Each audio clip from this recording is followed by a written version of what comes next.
Shout out to him again too, man. The dude right here, bro, because y'all don't understand, like, this dude is gonna come up too because I love support. I just love the Colorado scene for real. When people are really trying to do shit, like really trying to get down, like he's really trying to do this. Like y'all gotta hit him up too. Y'all got businesses going on. Like he'll for sure put you on the podcast for sure. My dog, Transparent Podcast, the best podcast in Colorado Springs. It's my real mud brother. Like when I say we was really in the trenches together, we was really in the trenches together. You always showed me love. Hell, we met in the trenches together, so you always showed me love. I'm always going to show you love. You forever my dog. Love, bro. Everybody go follow transparent_podcast_co. Those are my people.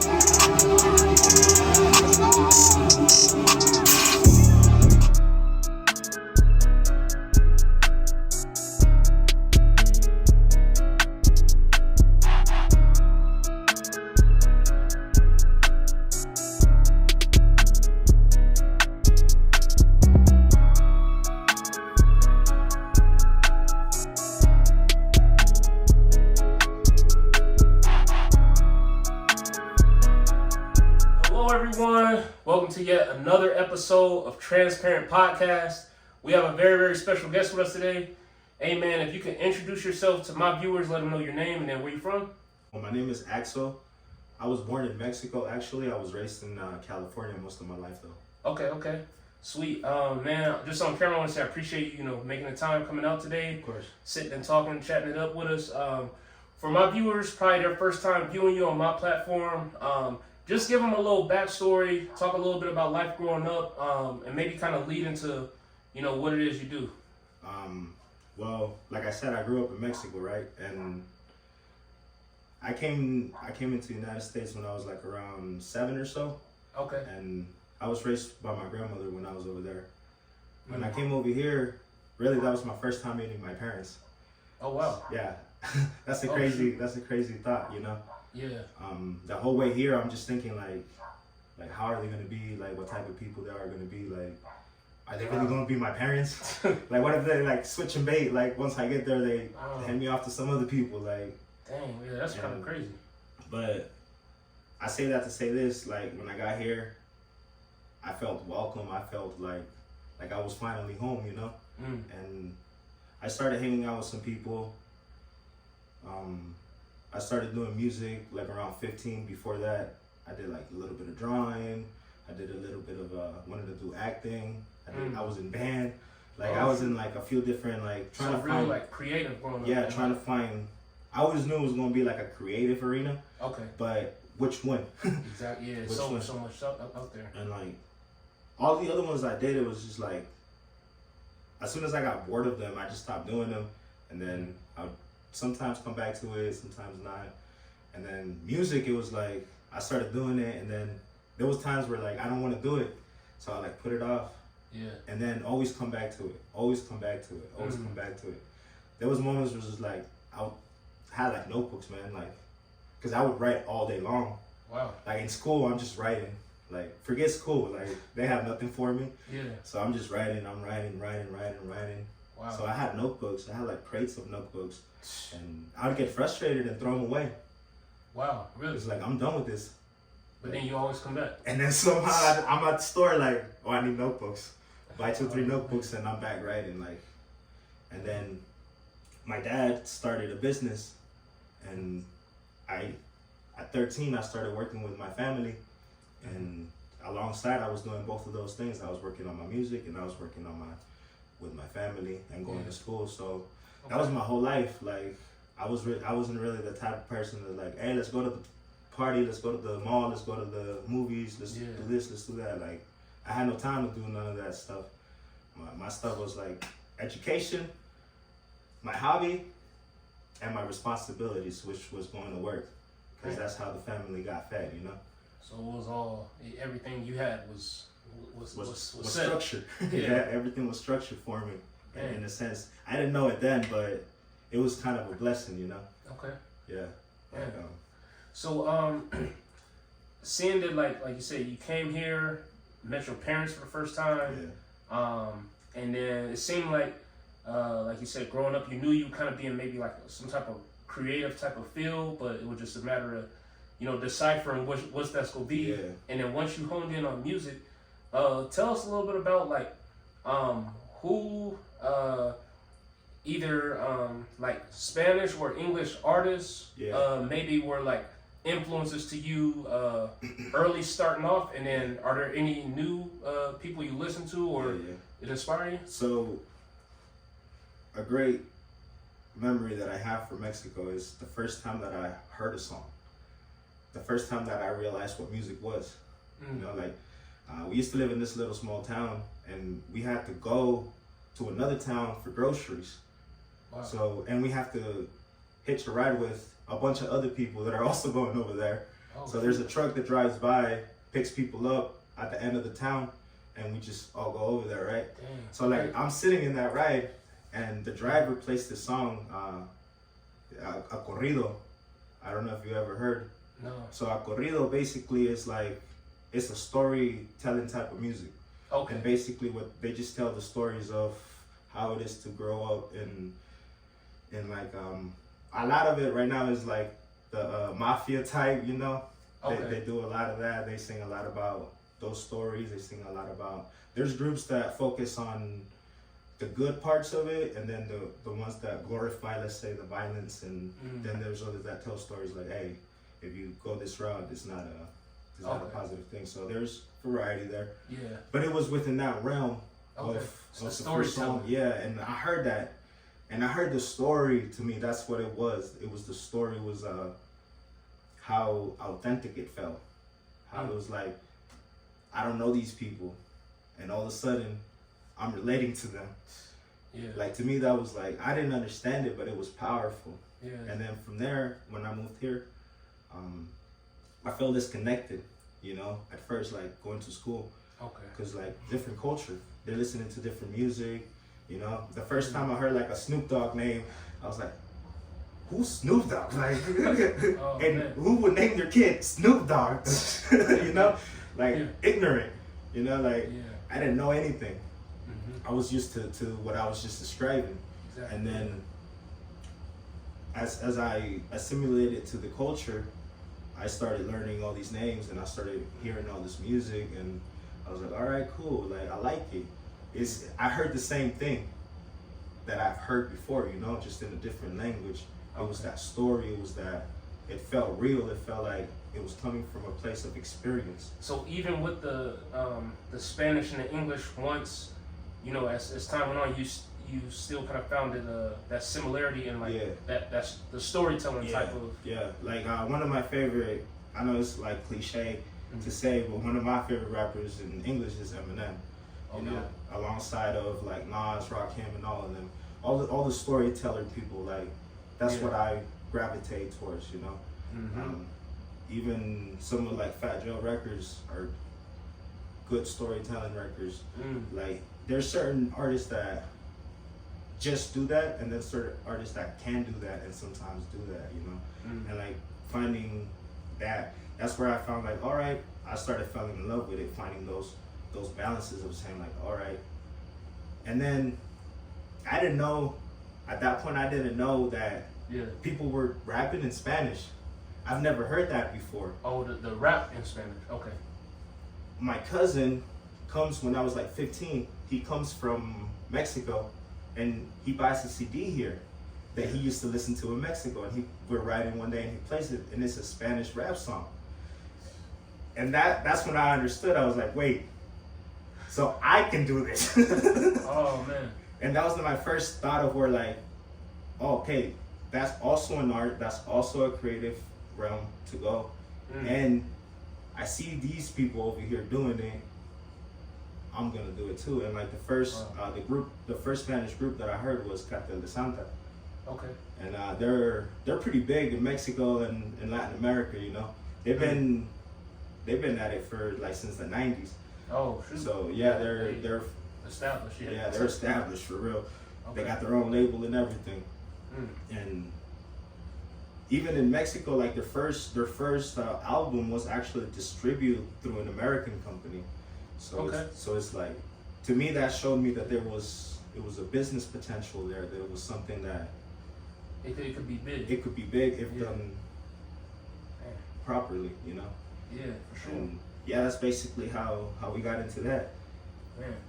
So I like that you touched on, even though like you said, like Eminem, like that's one where I know that I can relate to, like American. I haven't listened to too much Spanish rap because I don't understand, but I know that like you said, there's a lot of artists that are Spanish that too, like 2023, like that are popular on the American side as well, either for making English songs or throwing a little bit of Spanish. That's crazy, man. Like a couple years ago, I'm like, man, like there is no market here. There is no like for us there for like, and then you started turning the radio and you start hearing about Bunny, you start hearing Anuel, you start hearing all these people like on the radio, and you're like, wait a minute, and they people like this shit. Like people want to hear this kind of stuff. Like, and that to me makes me feel like, all right, maybe it's my time to take all this stuff that I've gone through and try to put it out there and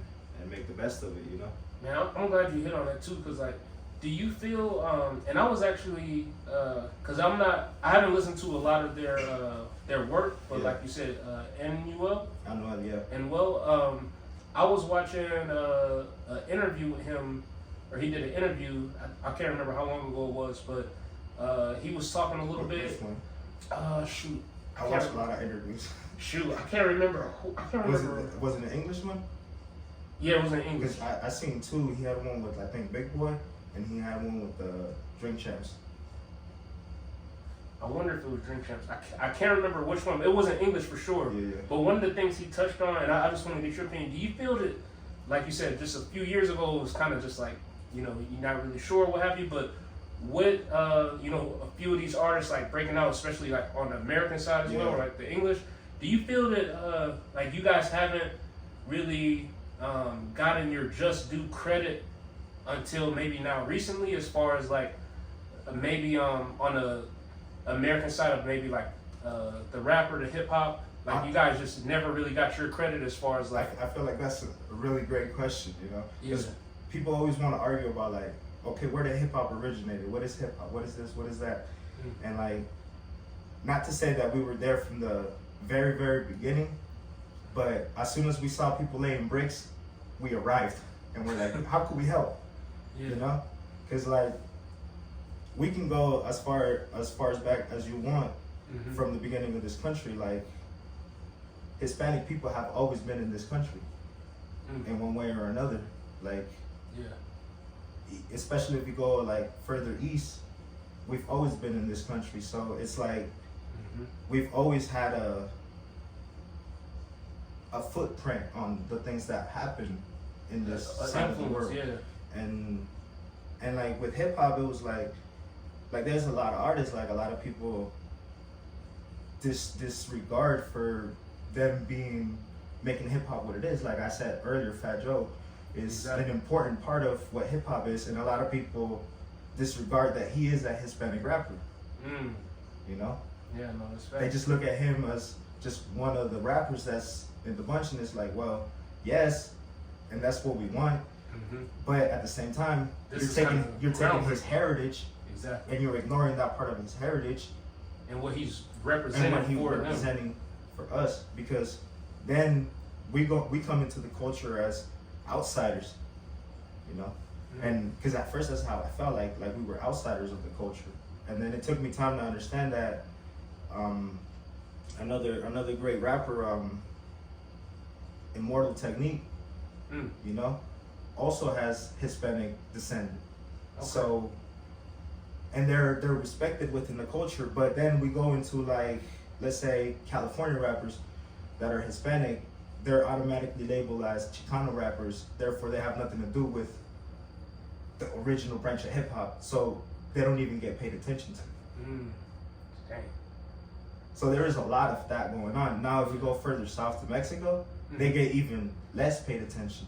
Now, with what you said, now a lot of those people are starting to get paid attention. Like recently, there's been like Snoop has collaborated with some Mexican rappers. I think Ice Cube has actually Ice Cube collaborated with the Mexican band. They don't even rap, they just sing. Oh wow. And like they just did a song, they just put out a song like a couple weeks ago, I think.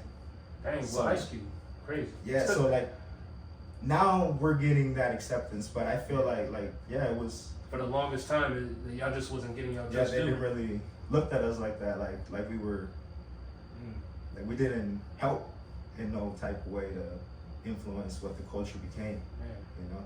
No, I'm glad you hit on that because, like you said, like when you go back and you look at it, like y'all have always been here, and whether people want to admit it or not, y'all have had an influence on everything just like anybody else. So, you know, why is it that, you know, when it comes to, you know, the music in this specific lane or like hip hop or what have you, you know, it's as like you said, as if you guys were outsiders. Yeah. But fast forward now, it's like finally it seemed like you said, you guys are getting your just due, and you say you got artists like Bad Bunny, people like that. It's like they're like looked at as like from what I can see on both sides, like the popularity is crazy. Yeah, like they their music translate without having to translate it. Yeah, it is. Like you know? Yeah. And I don't know how many people like a Bad Bunny song come on and they're like, oh yeah, they know who he is. Like I was just downtown the other night and I heard some like white girls talking about, oh yeah, Bad Bunny this, Bad Bunny that. I'll turn around like, what y'all know about him? Like, man. But yeah, That people are starting to see what we bring to the table, you know, and but I think it's important too that my people evaluate the situation and understand that we are coming into an arena that was already built. So we need to be careful and study those situations and study those things so that when we come into this arena, we come in the right way. We advance the situation instead of holding each other back. Yeah. Wow. You know, because like, for example, like a lot of new artists, now we're going to get into that. Yeah.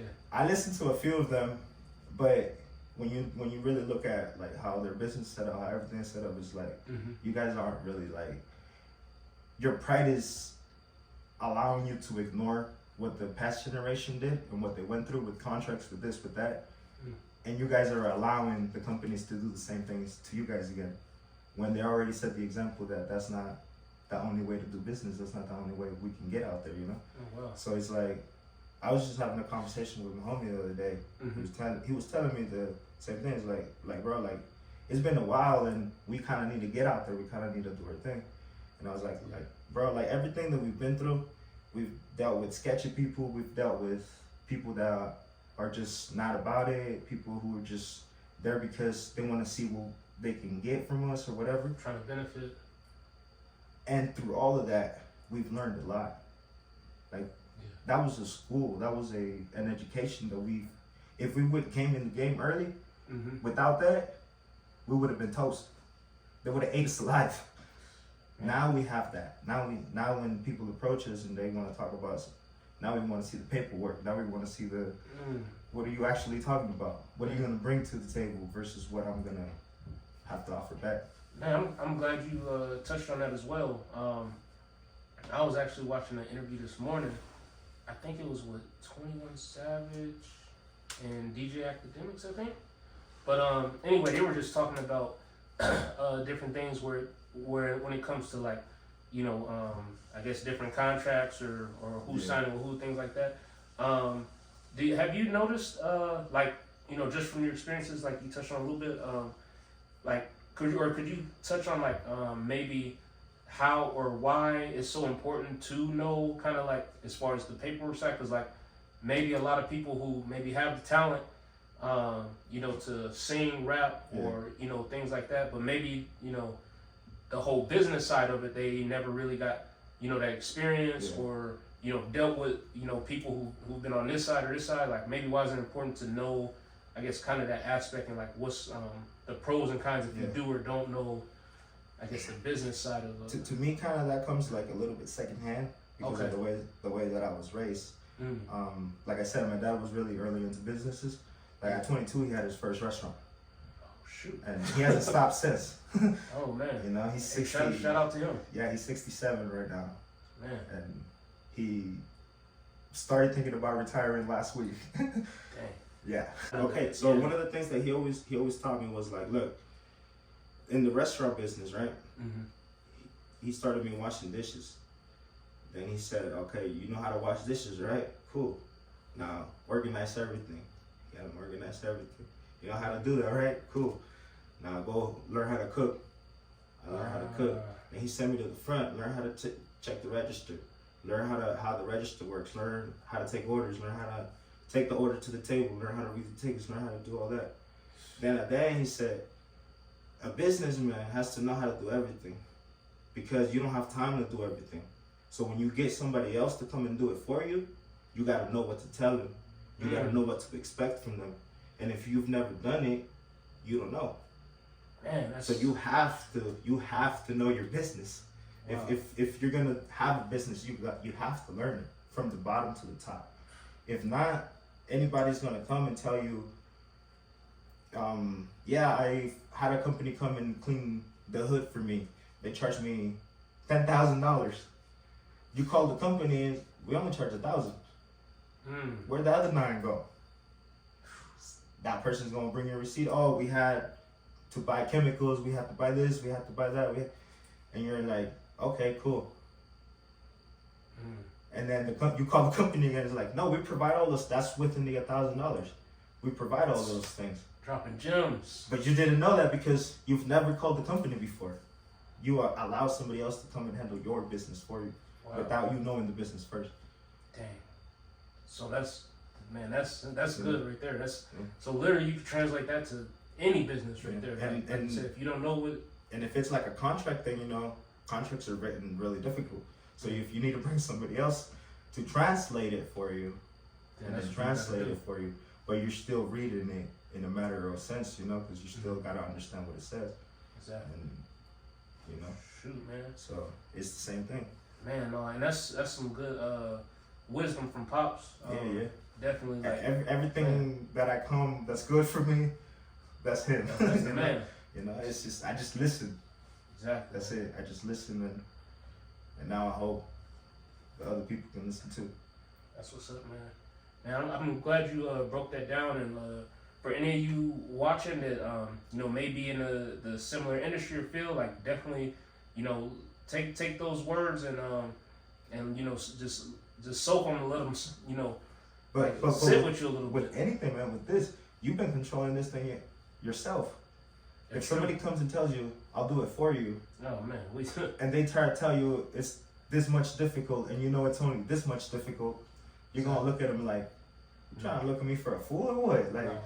Yeah, we can't do that one. So it's in any field. Exactly. It's in anything in life, you gotta know what you're getting yourself into. Otherwise, you're taking advantage of. You're gonna end up losing sooner or later. Oh man. No, man, I'm glad you broke that down. Also, I wanted to touch on, man, do you have any projects or anything that you currently working on? I know you got a bunch of, you got some singles, some EPs, things like that out. What's, I guess, like maybe, I don't know, the next big project or whatever you got planned or game planning? So my game plan right now as far as music goes is by October, I want to have a couple of songs put together, something that flows together cohesively, and get a venue somewhere in the city and just do a release party with a show integrated to it. Okay. And like I said, my family's always been into food, so we want to integrate that into the show as well. Okay, so a good time for everybody. Yep. And I want to make it a thing of where like they're gonna come in first, and we're gonna serve them food, and I'm gonna prepare the food myself. I'm gonna serve them the food myself. Wow. And as soon as everybody is good, then we're gonna start the show. We're gonna start the performing. We're gonna start the things, and it's just basically just to show just who I am as everything, Like this is how I make my money, and this is how I make my happiness, Oh man, and that's a real. I like that. And just bring that out there to the people, and just let them see me for who I am, Dang, man, I really respect that. That's real good, man. Like, like you said, before you even, perform or, give them entertainment, music to their ears, put them in a good mood, you want to feed the soul, feed the physical body. And to me, food is a type of art. Like cooking is an art. When you arrange a plate and you send it to a table, they look at it. If it looks good, people like it automatically. And it's a thing of like psychologically, I think, over like, even if the food is not that good, if it looks good, it can trick your brain to say it was actually all right. Presentation. And like that's art. Like knowing how to play the plate, how to put it together, Yeah. I used to play that a lot. in my jobs that I had cooking and stuff, just trying to figure out how does it look better, how does it look more appealing to the people. The first way you taste the dish is through your eyes. So same thing as like painting. You see a painting, you don't know why you like it. You just see it, and then you keep tasting it. You keep tasting it. You buy it, you put it in your house, and you keep tasting it every time you walk by the hallway. Now you love it. And now you're understanding why you love it. Like the textures of it. You're like, okay, it's like it feels this way. It fills me up this way. Like certain foods you eat and you're like hungry within 15 minutes. And certain foods you eat and you're like, man, I'm still full from that. I kind of feel like eating, but I'm still full. That was good. That made me feel good, Hey, you making me hungry. That's what I do, though. Oh man, I'm a good salesperson too. It is. Well, hey man, for any of the youngins out there that's maybe just jumping into music, or maybe they seeing this podcast, maybe we got some young viewers, some older viewers, but maybe they seeing this and they like, I'm into music, and they just, thinking about taking that next step and maybe like, getting with somebody, maybe looking at contracts, maybe, actually putting something out there for the first time. Maybe like the old you, like I said, maybe they got notebooks and stuff and haven't touched anything yet. Just what's some like words of encouragement, what's advice you could give to just like somebody who is a newbie, hasn't put nothing out yet, is thinking about it, and they really want to get into the industry. Don't wait. Don't wait, because sometimes I'll have a song and I'll be like, I don't like this. Something about it, I don't like it. And I start showing it to people just to see the reaction.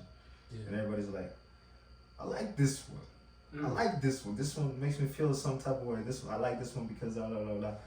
And it's like, I'll put it out and people like it. So it's like, sometimes you don't like something, or sometimes you're judging something because you're so attached to it. Just let it go. Wow. Just let them judge it, And if you think it's good enough, that's it. That's it. And I say that too to say this: if you don't put it out, you really haven't finished it. And if you haven't finished it, you really can't move on to the next one. And then you can't advance. You can't learn. You can't progress. You can't, because you're stuck on that one. Exactly. So it's like, you did your best. Good job. Let it go. See how people react to it. People will tell you the vocals are too low, the sounds are too high. It's not in tempo. It's up to you. A lot of people get mad.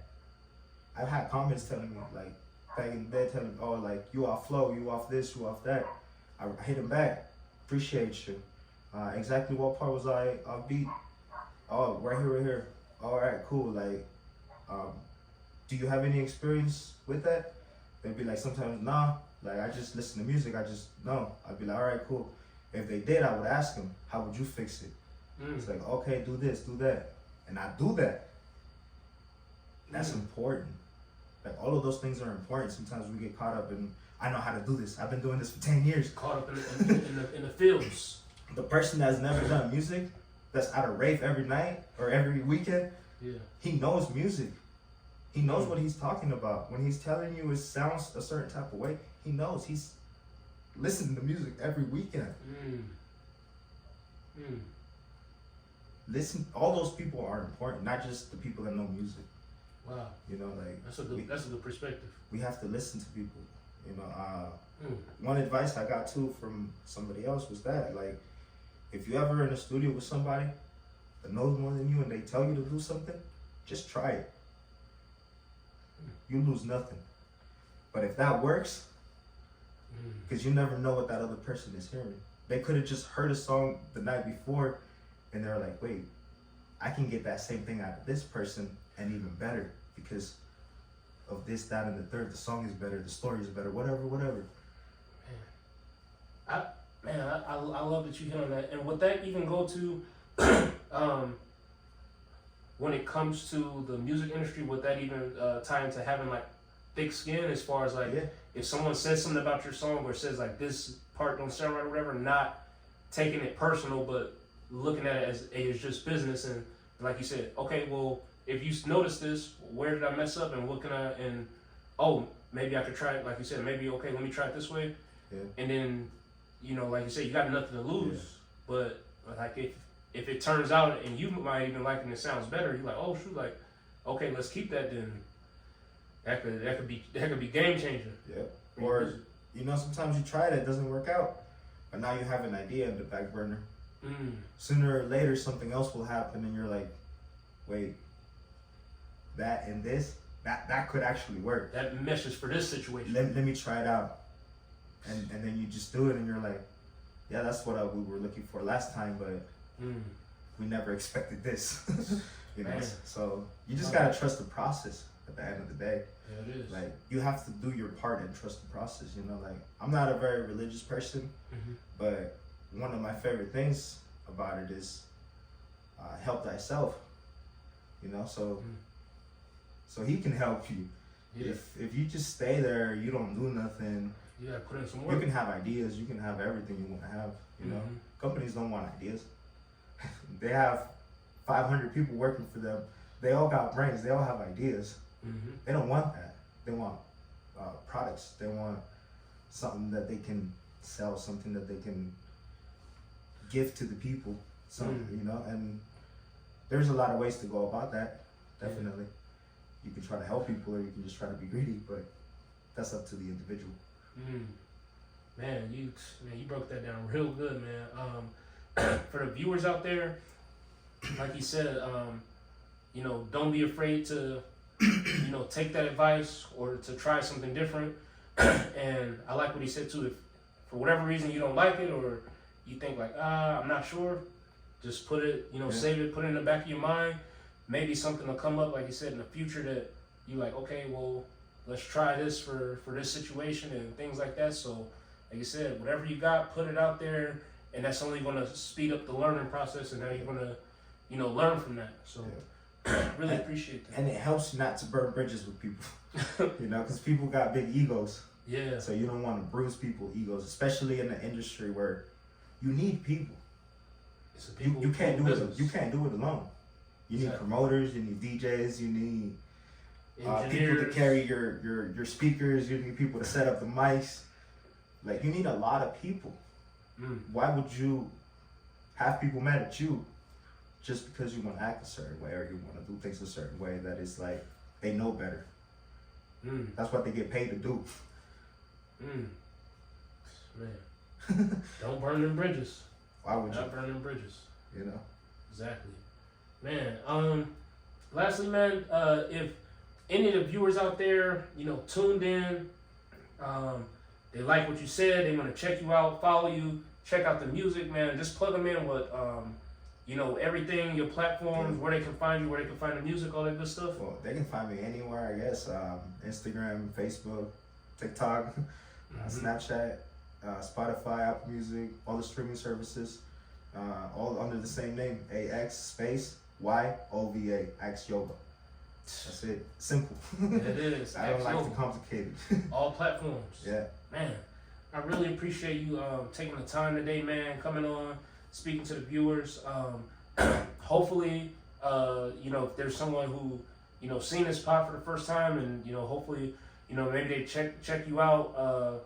And if you learned something from this pod today, like, reach out, you know, shoot them a message, you know, and just, you know, let them know that, hey, I like what you said here or what have you. Definitely check out the music.